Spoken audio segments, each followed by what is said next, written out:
Hello and welcome to Havran.Digital, the home of Asteria and hopefully soon more original content.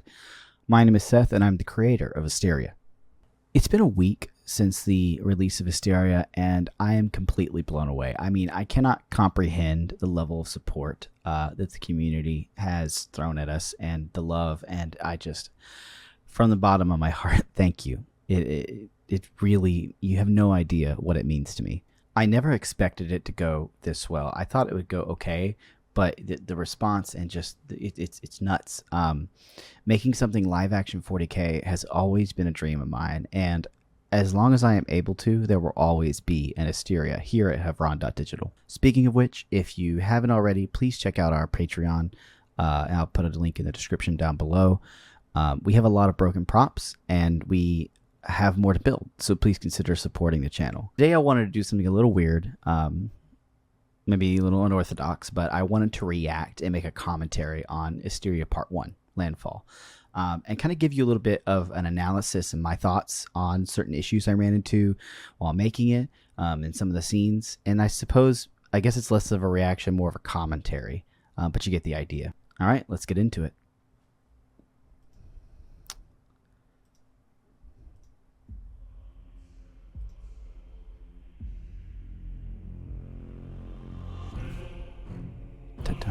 I love this music right here.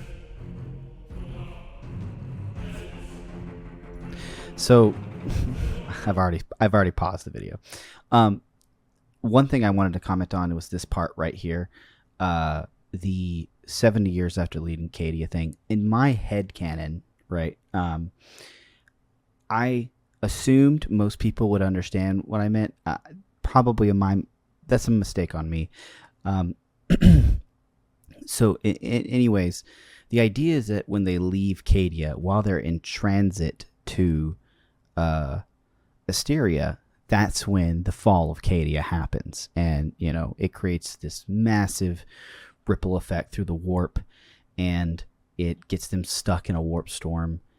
And they just, in real time, they don't arrive at Asteria until 70 years later. But in their time, it's been like 1 or 2 years. So only 1 or 2 years have passed, and while they were in the warp, for them at least. So just a thought. Initiating release sequence 29. Squadron 301-Zulu 892. Prepare for clamp release. Control, this is Zulu 892, ready for release. Affirmative Zulu 892, happy hunting.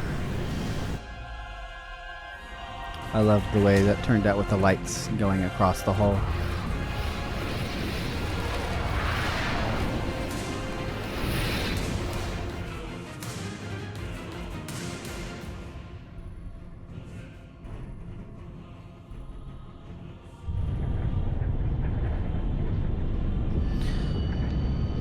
So, just a commentary for the scenes inside the Valkyrie.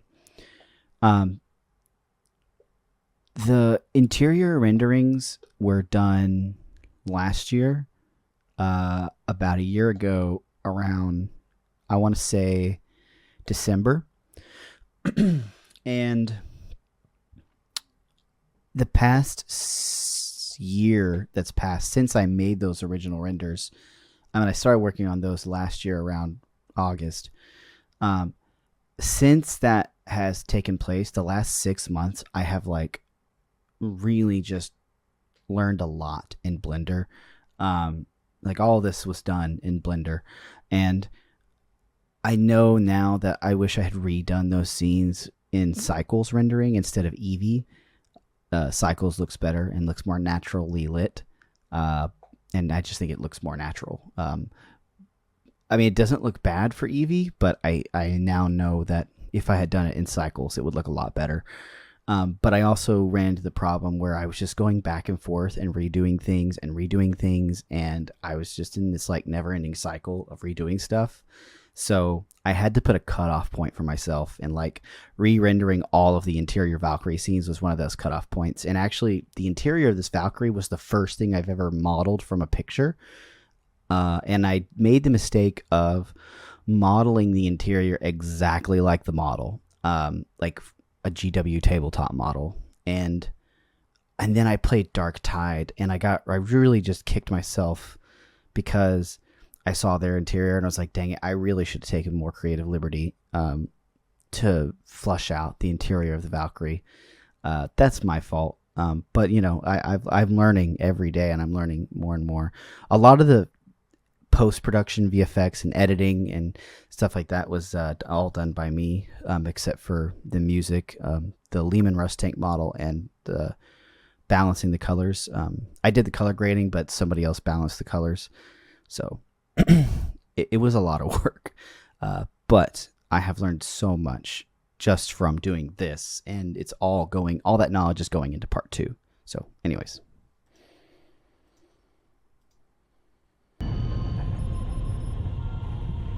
First deployment, guardsmen. Yeah, it's my first.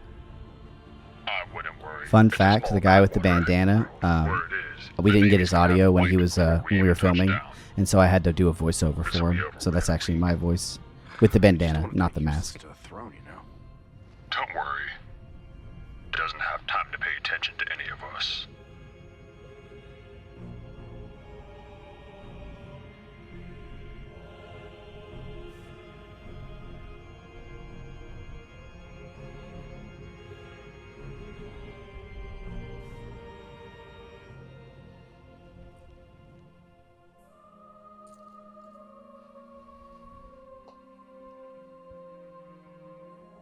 The Emperor protects. So this scene right here, the whole purple eyes thing, right? So from what I understand in the lore, not all Cadians have purple eyes. Some have brown eyes. Some have just like, they're not all purple eyes. It's similar to how like on Earth, a large portion of people have brown eyes. It's similar for Cadia, like a large portion of them have purple eyes, but there's other colors of eyes, and her eyes are purple, or that violet color, I suppose. And I ran into the problem where I just couldn't afford to purchase all the purple contacts that I could, and it was like there was a lot of different reasons why I didn't purchase them. I do want to purchase them for future episodes because there are characters that do have purple eyes in upcoming episodes, so that's an important thing for me. But the other thing is, this scene was added post-fact. Like, we had most of the editing done. I was like, I really want to add this scene that gives our character depth. And I asked Talmadge's wife, which is the main character who this whole thing focuses on. That's actually his wife in real life. And I asked her, I was like, hey, do you want to play his wife? So I was really thankful that she said yes. But it turned out, I'm really happy with how it turned out.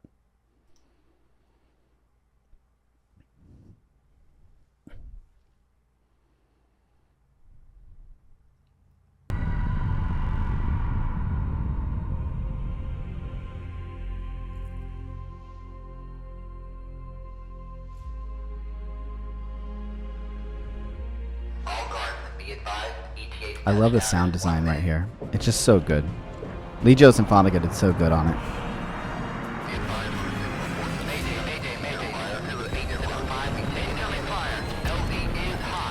So this shot, my goodness, I think I redid this like 4 times.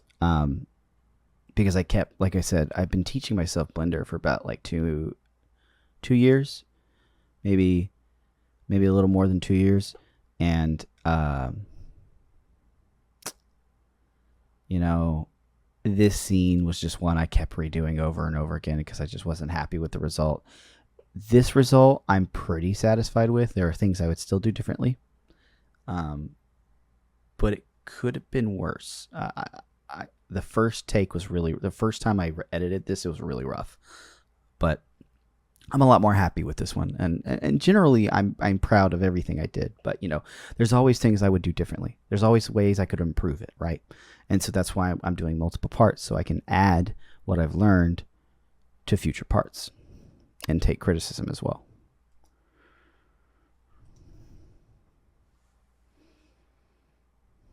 You know, I know people have talked about the armor and stuff like that being too clean. My thought was that, you know, the Mechanicus would want you to clean your armor, repaint it, before drops, and the idea was to wear it and scuff it as time goes on. You know, as the battle continues. You know, that was our thought anyway. All right, Galvan. Raid will touch down and prepare for deployment. And notice that it says the Emperor protects at the end, and then like she also tells him the Emperor protects. I'm sure people picked up on that, but I always like to little back and forth. But yeah, you know, there was another thing that somebody mentioned that I really, from the comments, and by the way, I read every single comment, all 1,300 of them. One of the things that somebody pointed out was like maybe the call signs at the beginning could have been different and a little more gothic feeling, and I totally agree with that criticism, actually. In hindsight, I wrote the script and, you know, I was just trying to be military accurate as possible. I was like doing all this research for it, and I was asking some military friends questions and stuff like that. And, you know, I'm not perfect and I'm not going to get it right every time, but I do think that that criticism is a really good point, that I should have probably made the call signs more gothic-y sounding, right? But I also think I just wanted to focus on the fact that they were humans, you know? I just don't feel like we get enough of that about the Guard. And I really wanted to drive home that they are humans doing human things in an absolutely insane universe, right?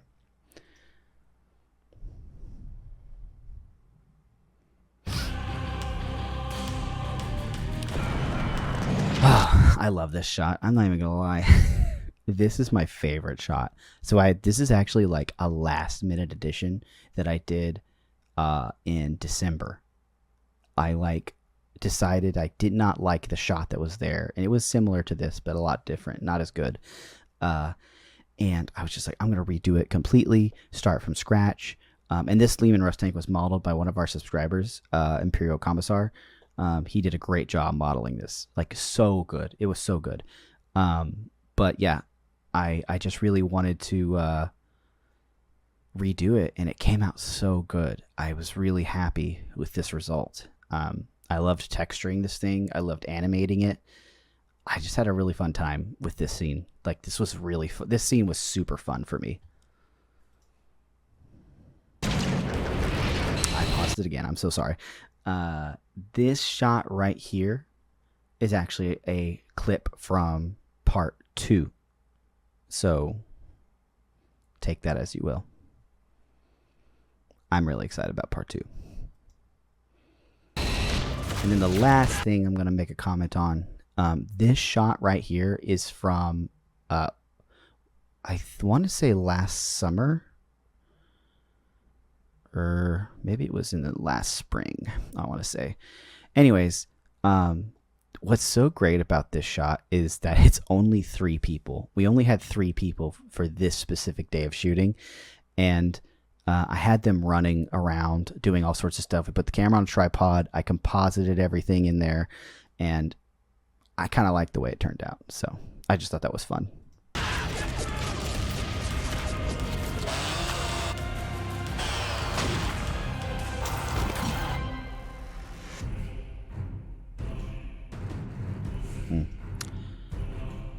Yeah, I'm really happy with the way everything turned out. You know, there's things I would do differently now, obviously, and I would change some things based on some of the feedback we got in the comments. But I'm proud of what we did. I'm proud of everybody that was a part of it. You know, the props people, Jasmine and Cameron, they really just killed it. I mean, they made 5 Guardsman costumes, they made 5 Asterian costumes, and that's a ton of work, right? That's it for my thoughts on part 1. I hope you enjoyed this. Please make sure you check out our sponsor, Evolution Games. They have a link down below, and you can check out their online store. They've been a big part of why we've been able to do what we can do. And again, please check out the Patreon if you haven't already. You know, we have a lot of broken props, and I have some more stuff to buy. I have an Imperial pilot suit to make. So if you want to help the project, please consider subscribing to the Patreon. Or, you know, even a like and subscribe is super helpful as well. Thank you so much for everything y'all have done. I don't... It is unbelievable, the things that have happened in the past couple days. I am going to be doing a live Q&A this weekend. I don't know when, but it is going to happen this weekend. I'll make a post on the channel. But just, keep that in mind. If you want to participate in that live Q&A, I will try to make sure I post a time and schedule it. So anyways, thank you again, and I will see you on the next one.